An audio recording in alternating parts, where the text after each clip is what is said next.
You were on TV before Children's Fair. Well, on Channel 4, Sprague Vonier, one of the directors, I taught art to his two little children, and then I would bring in the artist. And we even did one out at the State Fair. Those were wonderful programs, but I was even asked to go to Hollywood. A magazine said, "We want to know all about you," and what an idiot. I said, no. I thought, they'll make a story of a little farm girl born on the 4th of July, didn't go out with boys, was the only girl in a 13 boys in a one-room schoolhouse. What a dumb thing. No. We're glad you stayed here with us. But yeah, that was on for one summer. It was a summer program. And evidently, a lot of young children did watch it because I got a lot of responses from it later. But Children's Fair was something else. Right. Live every day at 4:30, is that correct? My biggest job was to get there on time. I remember on Channel 4, Judy Marks was on at 5 o'clock, and she was always in the studio way before me in the makeup room, putting on makeup. I'd rush in. My main thing was to get there on time. And then later on, I found out she had been in a very bad accident, and she was trying to cover up the scars. So I had a bit of a guilt complex from that.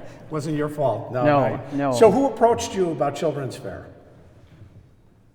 Gosh, I don't really know. I was on the other show, and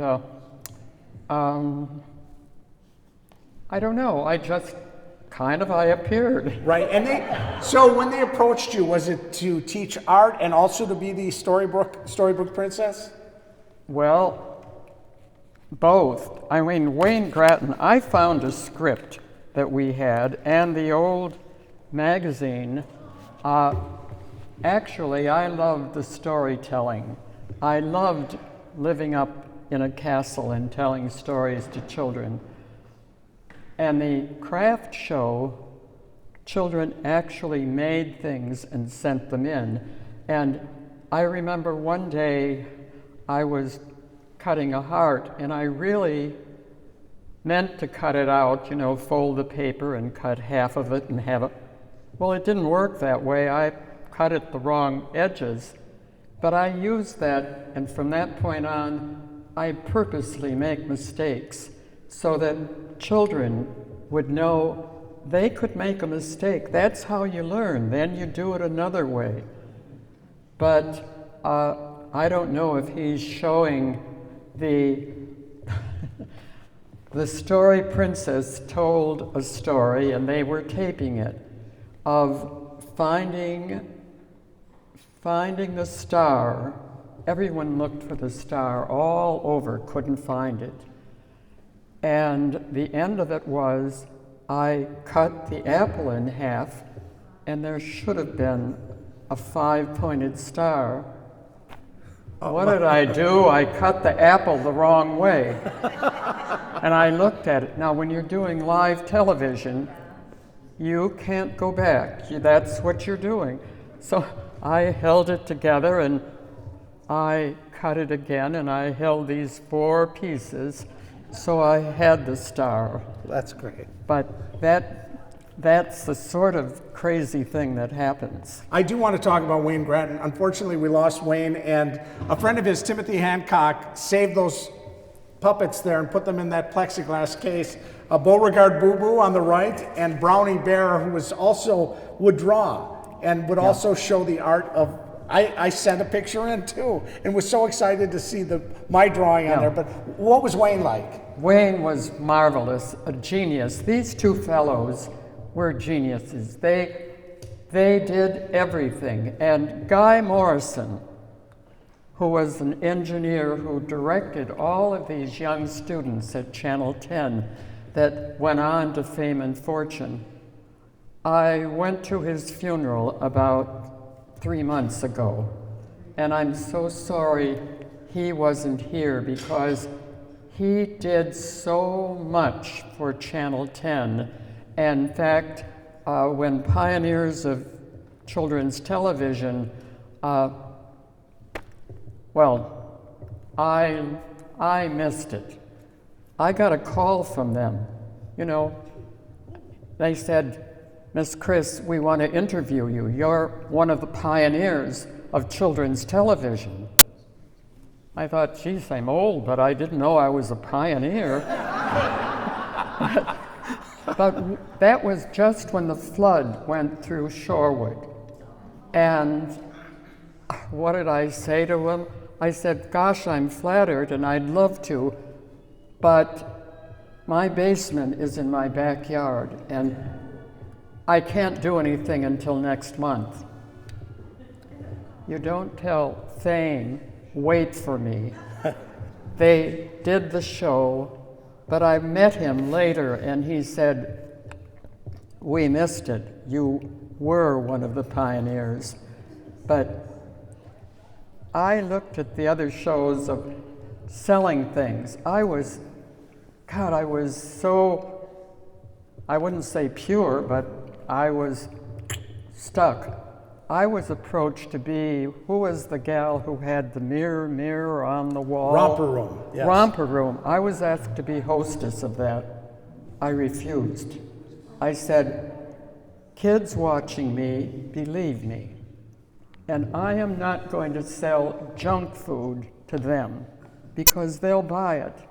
And they need to believe that what I say is real.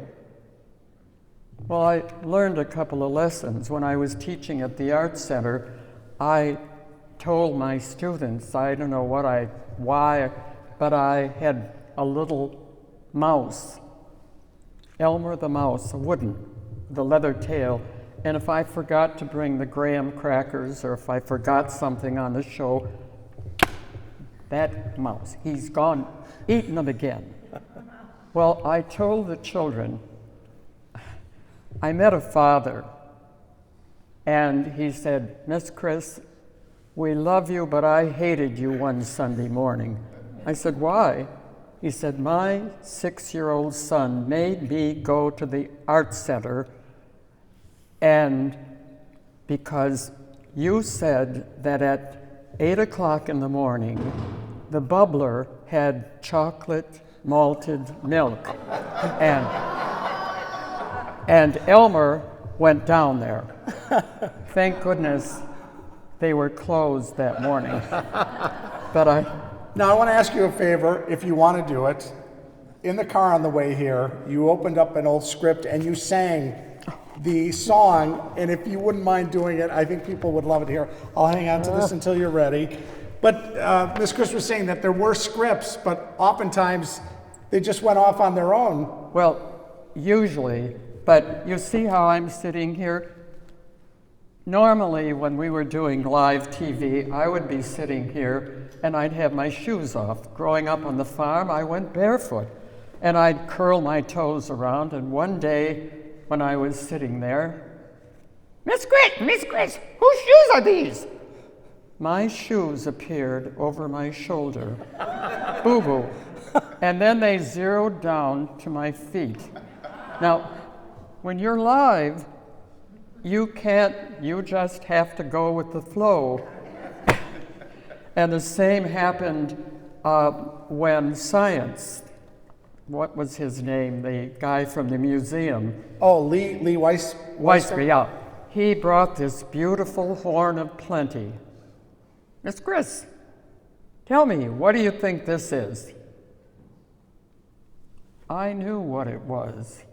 It wasn't a horn of plenty, it was a horn to cover the penis. And this was ancient art. Well, you don't, so you get to be creative. But it was exciting and different than today. When you are live, it's like talking to you. I can make a mistake, well, tough, but I can't say, hey, wait a minute, I want to say that again. Today, when you tape and retape, it isn't the same. There's an excitement and a creative ability that comes to you when you are live. I'm sure you remember that. It's too bad. And tonight, Sesame Street I noticed, is having their 50 years. Well, Children's Fair, we had a young producer, and after 11 years, he decided that why should we produce a show when we can get something from PBS? And we took a hike.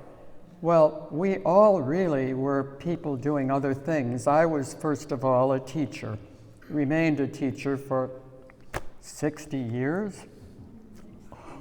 Anyway, that's the way life was. But you couldn't say anything. All of the good parts of Children's Fair, Sesame Street took. They had Barky the Barker, the music. They took Brownie Bear drawing. They took Weisgerber from the museum. They took me as a story princess telling stories and as the art person showing children how to do artwork.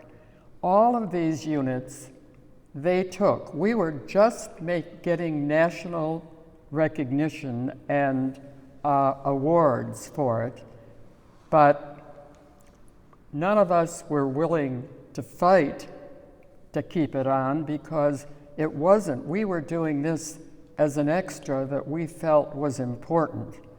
And they kept a couple of commercial things on that I couldn't say anything. People would have said it's sour grapes. They used commercial techniques of bing, bing, short, short, short. They didn't stay on anything. I would tell a story for 10, 15 minutes. I'd do live stories. And back in the old days, you could all be little kids sitting here, and I'd have you in the palm of my hand as long as I wanted. Not after Sesame Street. You had to change the pace, you had to change the cadence, because kids were used to boom, boom, boom. And we wonder today why we have young people who want instant gratification. And as you can understand, I guess I really lecture too much. Well, you look for that song. I want to tell a Big Lee story now. Does anyone right. remember Big Lee, who was one of the hosts of? All right.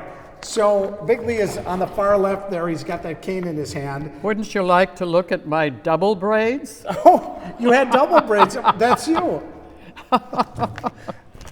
So I took Big Lee out for lunch, and this risque, we went out for lunch, and he said something so shocking to me that when I was interviewing Robin Williams for the movie Death to Smoochie, where he plays a children's show host, I told him that story, and Robin started laughing so hard, he had tears coming down his face, and then he became Big Lee, and it was so filthy, I could not use 1 second on the air. Did you find the song? Well, before you yes. say, this is the thing with Pops. We used to go, at Christmas, we would ride down the avenue in the Christmas parade, and I would go as the story princess with a formal gown like the picture over there, freezing. Then we'd go into a big bus, and there was one fellow who would tell dirty jokes all the time, and being the pure soul that I was, I didn't catch all of them, but those I did, I knew weren't very nice. Pretend land, wondrous happy friend land.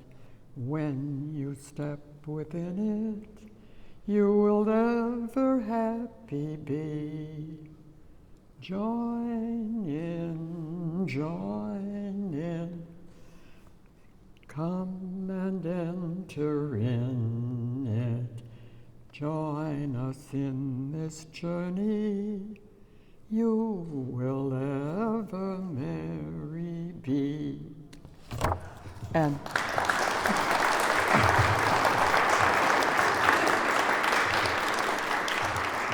I have to tell you one more story before you put me to sleep. I started Children's Fair when I was single, and then I married, and a couple years later I had a little boy named Eric with a K, and when he was a baby and I had to take him to the station, I would leave him with Lois Robertson, who was a secretary. Well, I came one night and she wasn't there. There was no way, as an overprotective mother, I was going to leave this kid with anybody else, so I took him up to the station and I said, Wayne, forget the story I'm going to tell. I'm going to sing nursery rhymes to this baby. And boys and girls, would you believe this little baby came to Children's Fair, and I think I'm going to tell him some stories and sing. You sing out there with me, okay? And there was one that I sang for my father-in-law, old E.F. Schmidt. He wrote this song for his grandchildren.